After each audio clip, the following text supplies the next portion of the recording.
Hello, welcome everyone. My name is Ryan Smith. I'm joined by my research partner, Ivan Rupnik. Ivan, say hello. Hi, everybody. Hi, Ryan. We run ModX. ModX is a knowledge consultancy. We also do education and exchanges to try and promote and share knowledge around the modular offsite and housing space. Today, we are joined by an expert from the city of Toronto. This is Abi Bond. Abi, welcome. Hi, thank you. Hi. Abi is Executive Director of the Housing Secretariat, the City of Toronto, and she is over housing initiatives and policy in particular as it relates to housing initiatives. And she'll talk about that today as it relates to modular. And Abi's background, she did a very similar thing in Vancouver on the west side of Canada.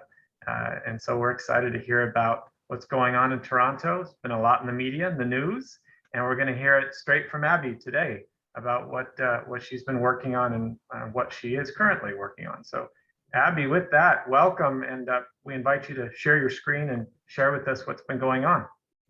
Okay, thanks Ryan, and thanks Ivan. I will do that right now. And thanks so much for the invitation today. I'm pleased to be here and share some of the information about what the City of Toronto is up to. So I've got a few slides for you, and I'll just run through those. Just before I jump in, I do want to acknowledge that I'm standing on the traditional territory of many nations, including the Mississaugas of the Credit, the Anishinaabe, the Chippewa, the Haudenosaunee, the Wendat peoples, and it's now home to many nations, many First Nations, Inuit, and Métis people. And I also want to acknowledge that Toronto is covered by Treaty 13 with the Mississaugas of the Credit, and the Williams Treaty signed with multiple Mississaugas and Chippewa bands.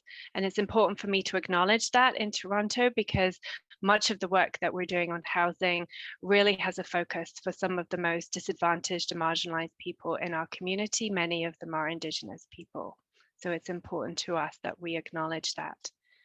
So why are we doing this work on modular supportive housing? Well, we were already in a situation prior to the pandemic where really housing is a much better outcome for individuals than shelters. We know that from a health perspective, from social outcomes, etc.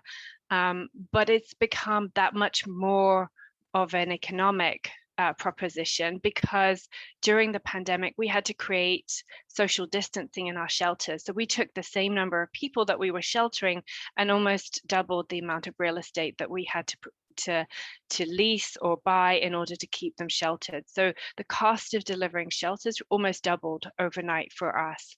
And so we see here that shelter provision before the pandemic was around $3,000 a month per person. That's jumped to almost 6,000, as I said, during the pandemic.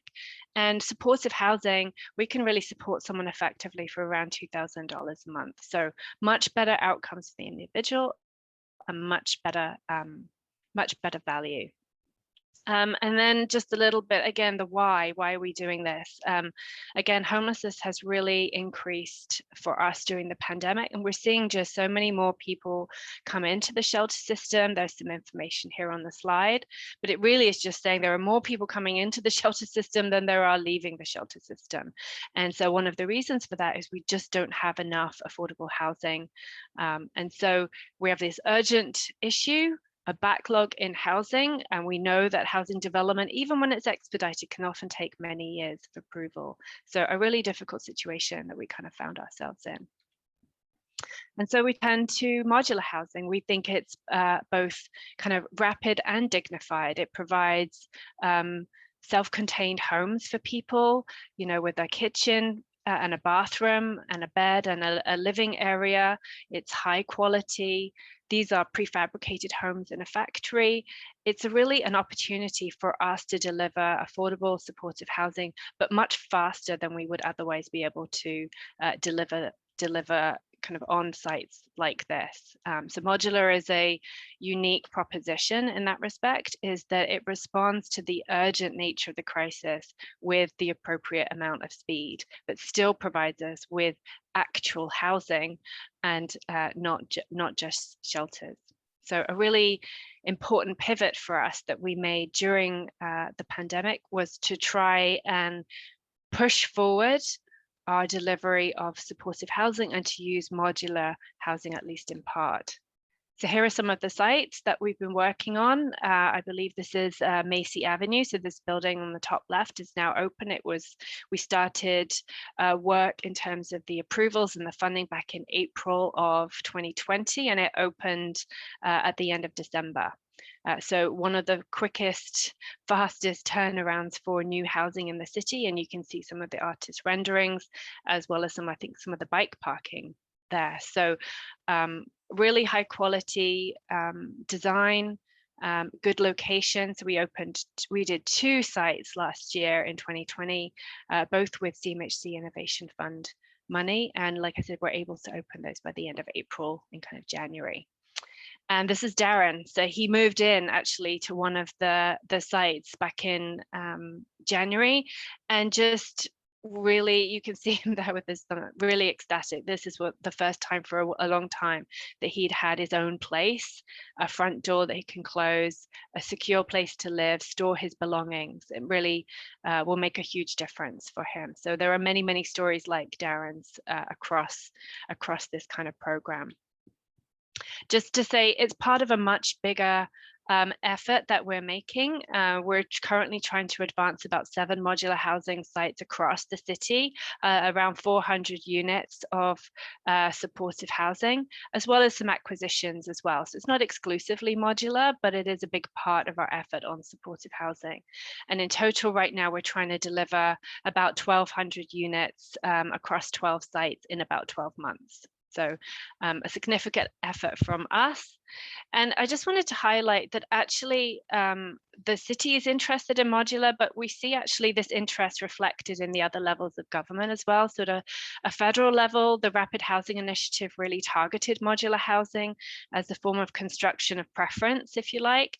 And also the Ontario government as well, they've got a big plan to do long-term care through modular as well. So all levels of government right now in the federal, Ontario, and the City of Toronto, all really interested in modular as a form of construction.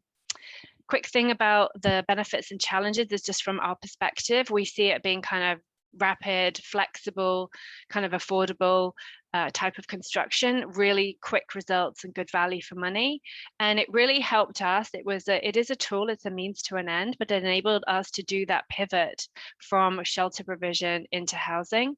There are some challenges, I won't deny. There is some limits or kind of constraints, if you like, in relation to the capacity of the modular housing sector to respond to this sudden interest and increase in demand that we're currently seeing.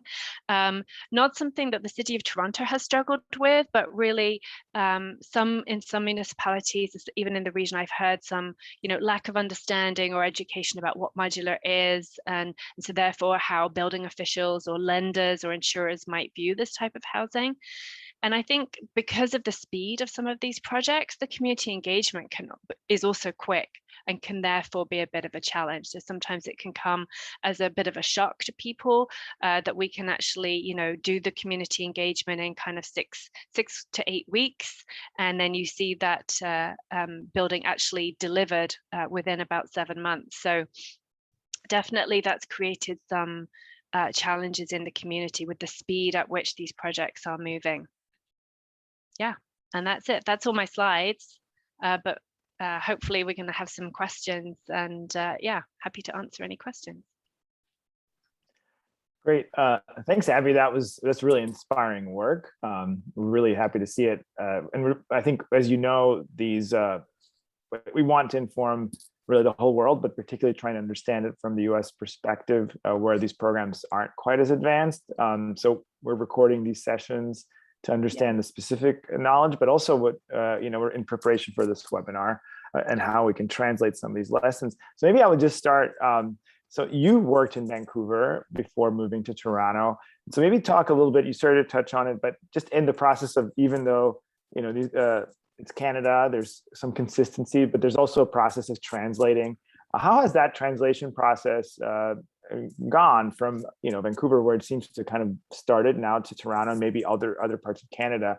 How have those, in different scales, from the, as you've already touched on, the national, provincial, and municipal, maybe talk a little bit about both successes and challenges in that as these approaches evolve, how do they evolve and how they move from place to place? Well, in both cities, we're really quite lucky because we had the investment necessary to build these homes came from government. So in the Vancouver context, we obviously had the BC government initially come to the table, and in Toronto, we've seen initially the federal government, and then also some support on the operating side from the province. So we haven't had to really battle with the issues around financing or any of the banks or financial institutions that I know some people have had to deal with, where you're trying to do modular kind of out in the community, if you like. We really haven't faced those issues. And a key priority for us was building the right project team inside the city and also hiring the right project team outside the city as well. So getting chief building officers on board, making sure that they understand the type of modular housing, the way it relates to the specific building code. So we did a lot of work to make sure in Toronto that these buildings would meet the building code like we did in Vancouver, and that we're not kind of deviating or building something that's lower quality. And so that's an important process to go through, because you have to figure out things like inspections, things like that, which aren't the same as traditional construction. Much of that has to be done in the factory. So there's just a different way of thinking about the project and planning. You've got to plan that in and make sure you have buy-in from those important departments. So things like that really helped. And again, having a strong project team with a variety of disciplines. You've got your planning approvers, your building code people. You've also got, your community engagement people, the architect team, and also the manufacturer. And to be honest, we meet weekly to troubleshoot all of the issues associated with these sites. And that's the kind of commitment that it takes to move so fast, is that you've got to be really on top of the issues and problem solving almost in real time. And I think that's also why the why is important, because the whole team needs to understand why we're doing this. We're not trying to do speed for its own sake. These buildings, certainly the first two that we opened, they opened in, as I said, in December, January, right in the middle of winter. And some people who moved into those buildings came directly from the street. They were living outside one day in a cold Toronto winter, and then the next day they moved into their modular. So there's an urgency and a cadence to this work that is very linked to the why we're doing it. Yeah. Abi, I really like the quote you said, rapid and dignified. That's wonderful. Yeah.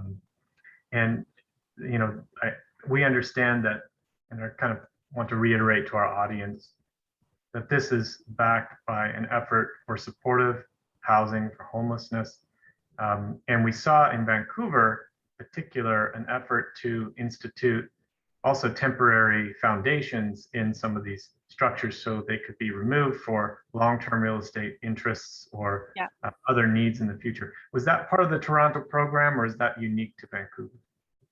I think that is unique to Vancouver. The approach that we've taken with ours is for them to be permanent. So these all have permanent footings, they're concrete footings.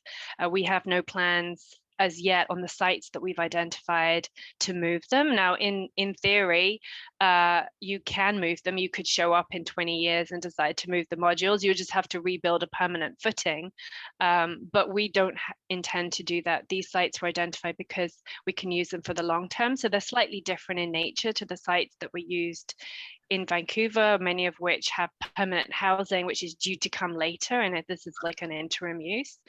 We just took a different approach, and so they're very much embedded in communities and will be there permanently, both for the individuals and the buildings themselves.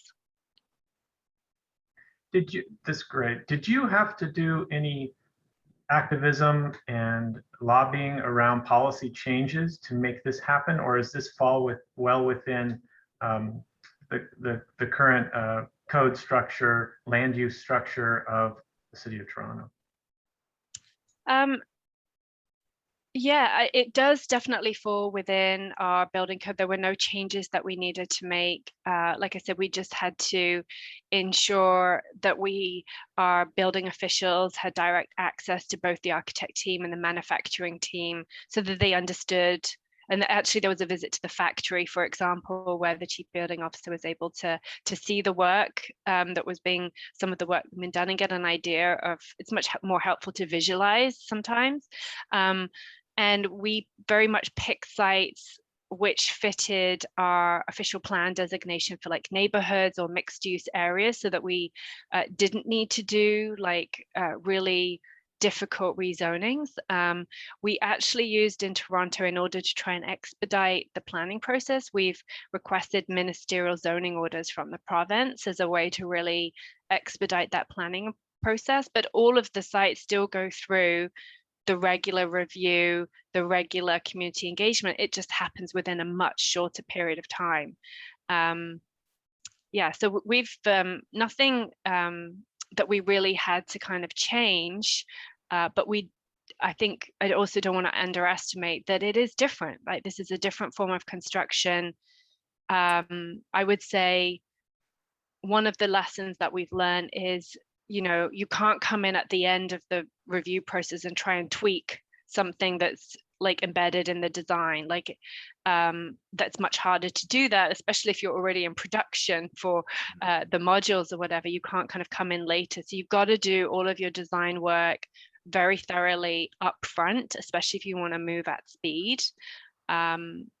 And also make sure that in that process, you've got time to receive feedback from the community about the site plan, and make sure that's built into your process, and that your architect team can turn around that review and new iterations within your ridiculously short timelines that we're trying to deliver on. So it's a lot of coordination, a lot of problem solving in real time across multiple sites.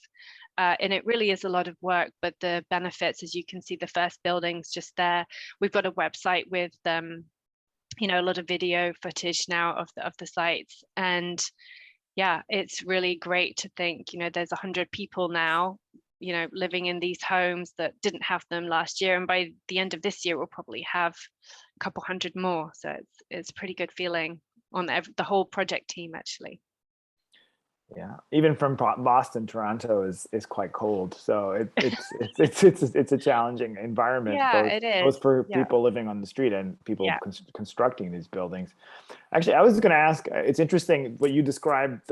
One of the key differences in any kind of offsite construction is, and really in any kind of manufacturing process, is that you're not making changes during the project, but actually that in more mature manufacturing processes, you're taking feedback like you do in the community process, but not the way we often do in design, at least as architects, after each process. Is there Exactly. Is there some as you're gaining all this knowledge, is there now a process of what in industry is called continual improvement, where maybe but we don't have this, unfortunately, in housing in general or in construction in general, even though we should, and modular sort of demands it. Is there ideas that now that you guys are doing these kind of 1.0s, 2.0s, as you get to kind of 3.0s, lessons learned, is that and at what scale is that happening, and at what scale is it going to be happening? Municipal, provincial, national, both, all three? We're happy to share our lessons learned with anyone who will listen, to be honest. So we do a lot of talking about our projects and sharing information at a regional level here in the Greater Toronto Hamilton area. There's a lot of interest around modular.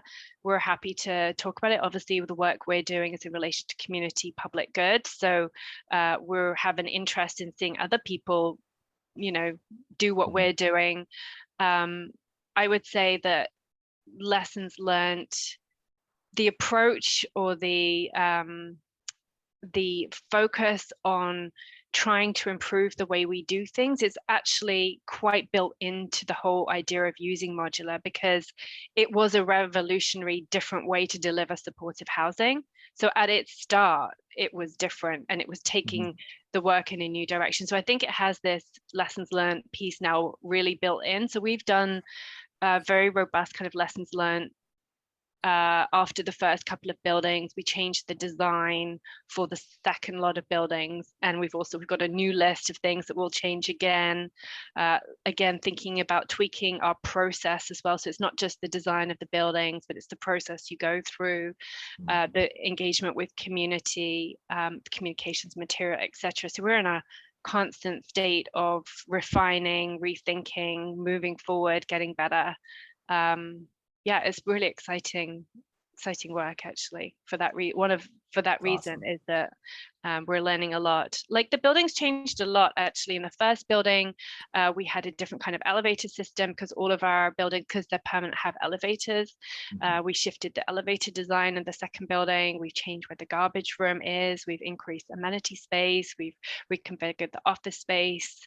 We also had feedback from the first two buildings from the operators and the tenants of those buildings, which was really helpful. So yeah, it's a big part of how we like to do this work. That's great. Wonderful.